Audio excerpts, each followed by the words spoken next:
Hello again, everybody. Today we're going to do another little journey. This one, we're going to the Raccoon Mountain Caverns and Campground. It's an interesting little place. It's got a lot of great history to it. And as you can see, there's an interesting little alpine motel that's right at the entrance. So come on, guys, let's go take a look and see what we can see today. Well, there is the cave and the gift shop, and then the campground is in front of us. It's a nice little RV park. Nice little place if you have an RV.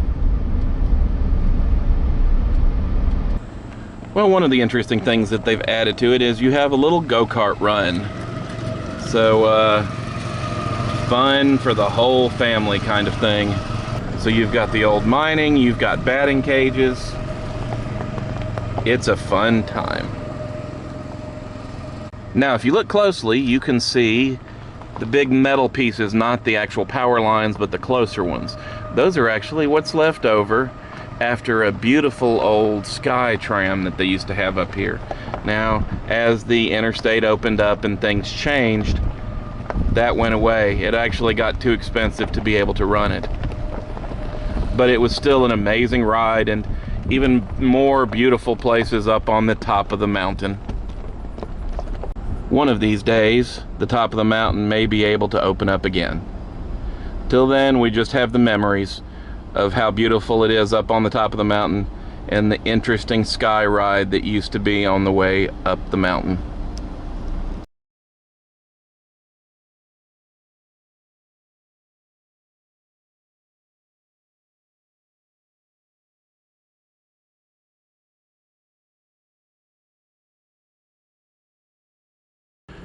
Well, here you can see is the old Skyway Building and the gift store and the entrance to the cave. The cave is actually up underneath all of these rocks. As the mountain goes up, so does the cave get deeper. Definitely some interesting rock formations, so let's go take a look at the area.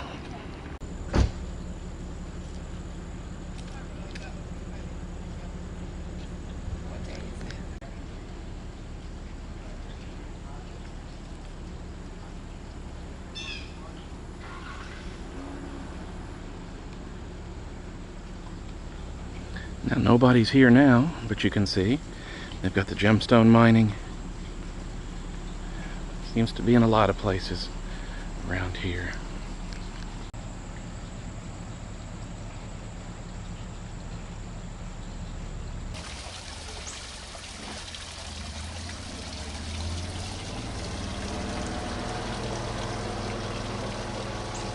Goldfish. Now here's a little bit of the past. This is the bottom building that was part of that sky tram. And oh look, you can still see one of the old cars. It's in rough shape, but the fact that it's still here is fantastic. You can see the history. These were not large ones, these were small ones. You see the doors over there. And oh look, there's a bit of the cable.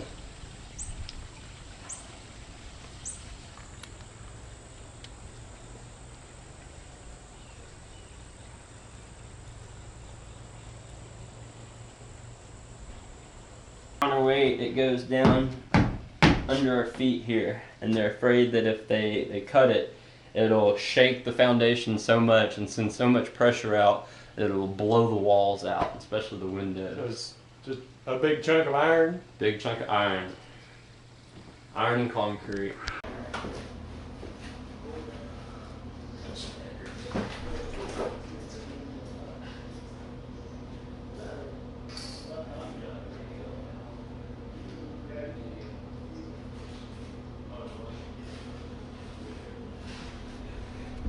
See? The Mount Etna Sky Ride.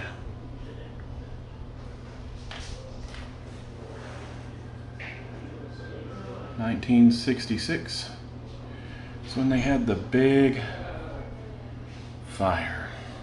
And you can see that the cave is actually a lot bigger. That ain't too bad. Here's a cave cricket. Oh, we got a cave monster. Oh yeah. I haven't seen any salamanders down in here lately. Kind of see some calcite crystals in here.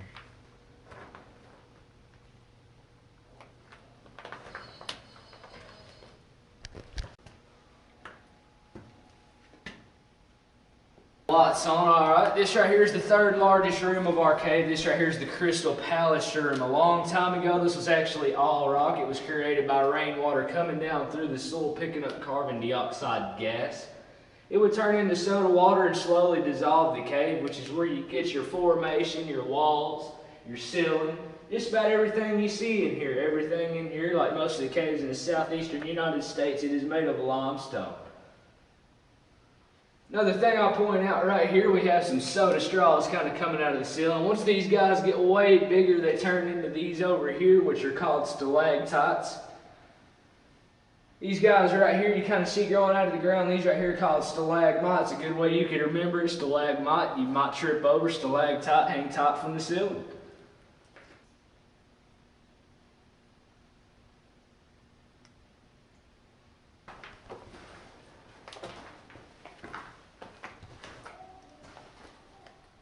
Through this little 7.5-inch hole, they'd use the push and pull method where one brother would push one brother through and he'd pull the other brother through if he made it. Gets about 7.5 inches right up in there, so it was a really tight squeeze. They probably had to be really skinny. The whirlpool holes, these right here were created by a long time ago whenever the cave had flooded the water, clashed together, started spinning, kind of cutting through the ceiling here. How you get these. Old Lambert's original trail where he used to go through lasted about 15 minutes. Go right up through there, come right through the Crystal Palace room. Wasn't too long. Did a 45-minute tour about what we're about to do, where the Smith brothers had discovered the rest of the cave by crawling through that hole there. Kind of carved it out a little bit right here. The only place they ever did carve out in the cave. The rest of it's all natural.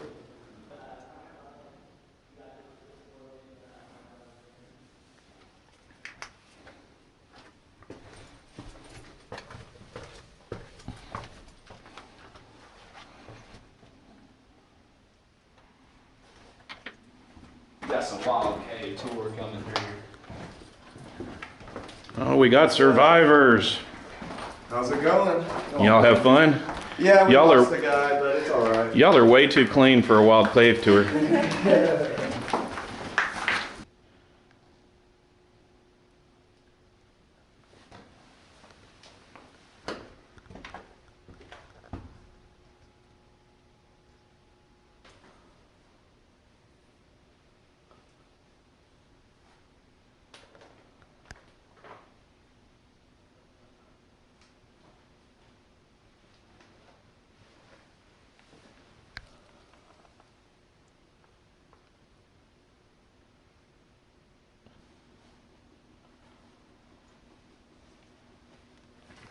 Here we go for the natural bridge. One up on Lookout, one down underneath Raccoon Mountain.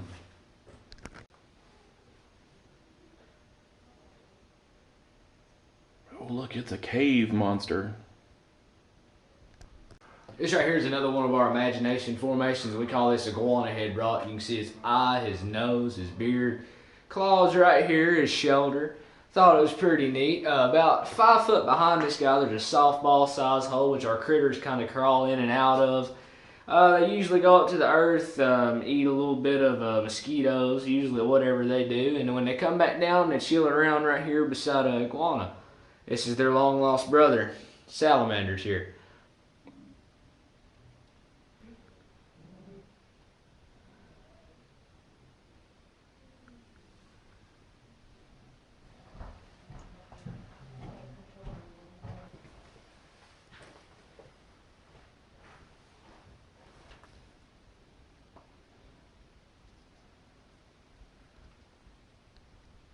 This right here is our reflection pool. You can kind of see where my flashlight's reflecting off right here on the top. It has 2 minerals in it. One of it is manganese, the other one is magnesium.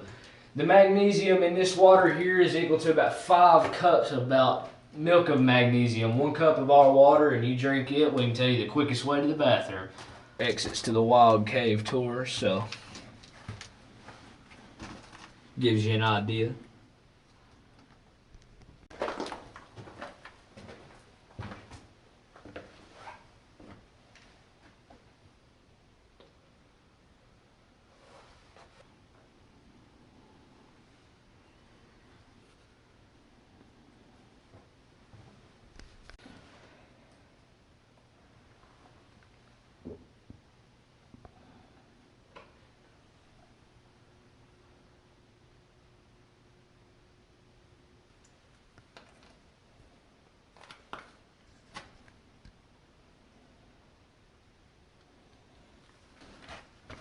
Another wild cave exit.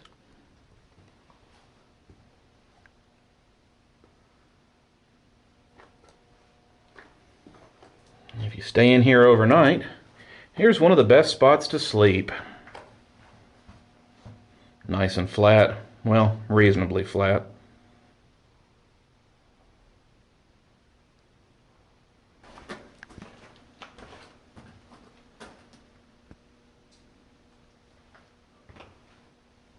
Well, that almost had a chance to be cave bacon. A large section of fossils.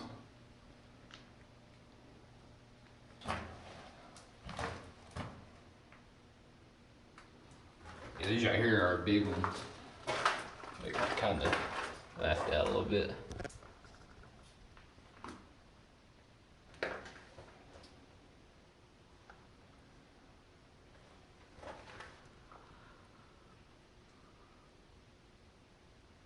Den.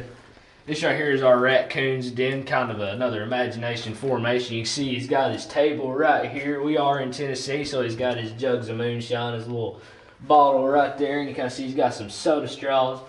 Pretty spoiled to be a raccoon here. Kind of see we got a little tree trunk formation type going on here.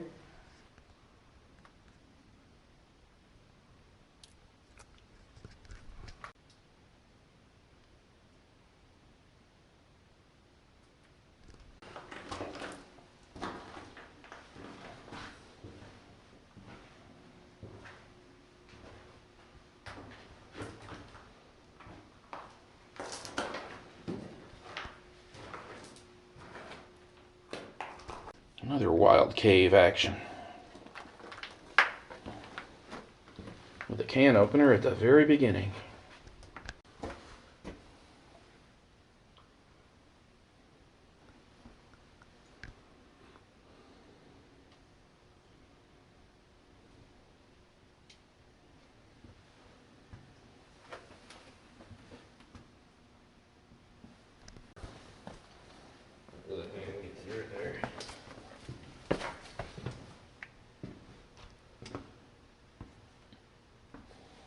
Alrighty, there's about 60 of these in the United States. These are what we call cave shields. Altogether in Tennessee, there's probably about 10,000 to 14,000, just roughly in their caves. Kind of gives you an idea on how rare this is.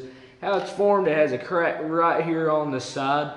Kind of like putting your thumb over the end of a water hose. Kind of think of like slow pressurized water kind of pushing it out. This is how these guys right here are formed. I just spit right down here just for kind of see. Kind of so we're getting manganese and stuff like that from.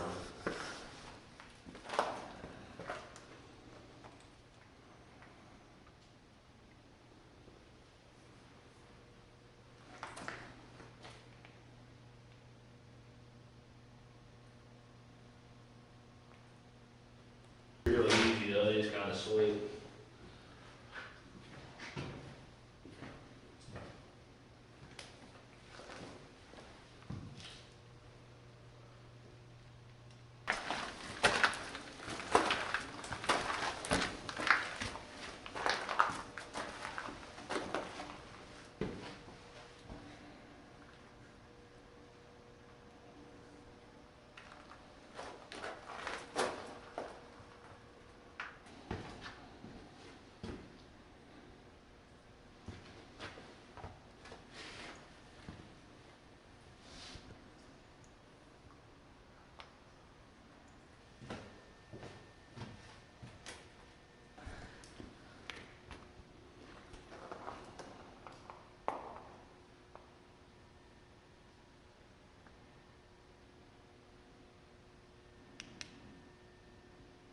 kind of see right here, we have another imagination formation. We call this the heart of the cave. About right here where I'm standing, we've had just a couple of marriages, just a few proposals done right here, so. The Tunnel of Love. Tunnel of Love. That's what they call it. Kind of see we got some breakdown just kind of around in here for the ceiling. The reason that's good for the cave is because it created an arc in the ceiling. Kind of helps it keep it sturdy, so that's always good.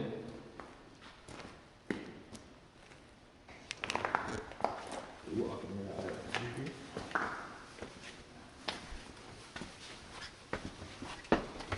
Put your head and shoulders there.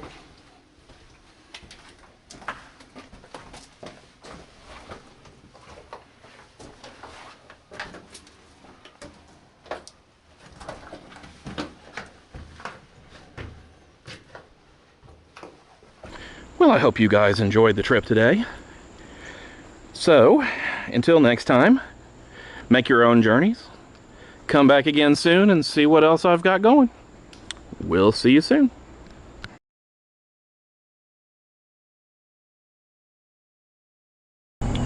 Some interesting new news.